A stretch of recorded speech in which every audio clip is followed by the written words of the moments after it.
30টা সন্তানৰ পিতৃ এজন মানুহ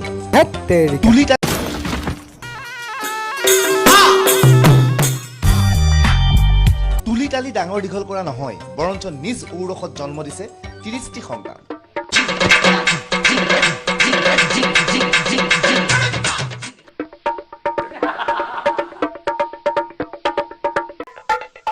এই মানুহজনলৈ মন কৰক মানুহজনৰ বয়স 80 বছৰ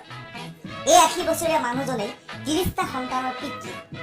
এওঁৰ জীৱিত বৰপুত্ৰৰ বয়স 40ৰো অধিক আটাইতকৈ কনিষ্ঠ গৰাকীৰ বয়স কিমান জানেনে মাত্ৰ 2 মাহ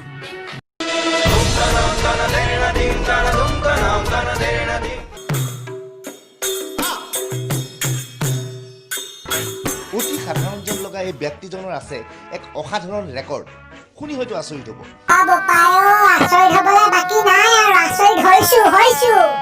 30টা পুত্ৰ কন্যা সন্তানৰ পিতৃ হুছেইন আলী নামৰ এই ব্যক্তিজনৰ পত্নীৰ সংখ্যা 4জন উত্তৰ লখিমপুৰ চহৰৰ পৰা প্ৰায় 50 কিলোমিটাৰ নিলগৰ এই ব্যক্তিজনে পাহৰি পেলাইছে আটাইকেইটা সন্তানৰ নাম নিউজ লাইভে সুধিছিল আপুনি আপোনাৰ 30টা সন্তানৰ নাম ক'ব পাৰিবনে ল'ৰাবোৰৰ নামবোৰ কৈ যাব পাৰিবনে কোন কোন দেৰি হ'ব গতিয়া কৈ যাওকচোন যিকেইটা মনত পৰে ল'ৰাবোৰ নাম মফিজুদ্দি জয়নাল আব্দি আহমদ আমানু হেদায়তুল শফিকুল সায়াদ তাহার আলী জিন্নত হারাজ আলী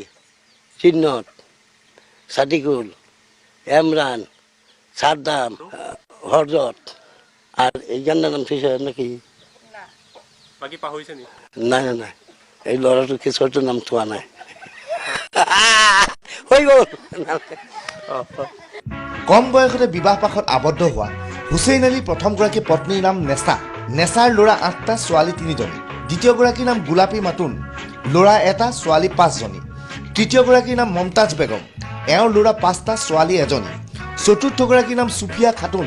সুফিয়াৰ ল'ৰা 2টা ছোৱালী 5জনী এটাৰ পিছত এটাকৈ সন্তান জন্ম দিয়া হুছেইন আলীৰ প্ৰশংসাত পঞ্চমুখ তেওঁৰ পত্নী আৰু পুত্ৰ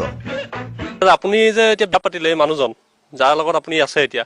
এই মানুহজনক কেনেকুৱা পাইছে ভাল নে মানুহজন কেনেকুৱা ভাল নহলে এতিয়া ছোৱালী বুঢ়া হৈ গ'ল নেকি ল'ৰা ছোৱালী কেইটা এতিয়া 6টা কি কি কি কি ছোৱালী কেইটা ল'ৰা কেইটা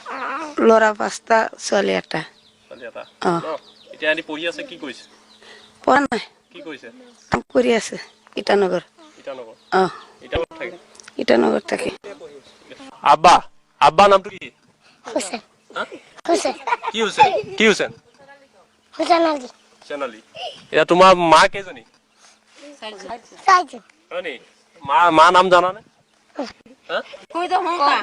মমতা আৰু ইতিমধ্যে হুছেইনৰ একাধিক কন্যাই বিবাহ পাশত আবদ্ধ হোৱাৰ লগতে কেইবাজনো পুত্ৰই সংসাৰ আৰম্ভ কৰিছে হুছেইনৰ বৰপুত্ৰৰ 50 বছৰ বয়সতে ইতিমধ্যে মৃত্যু হৈছে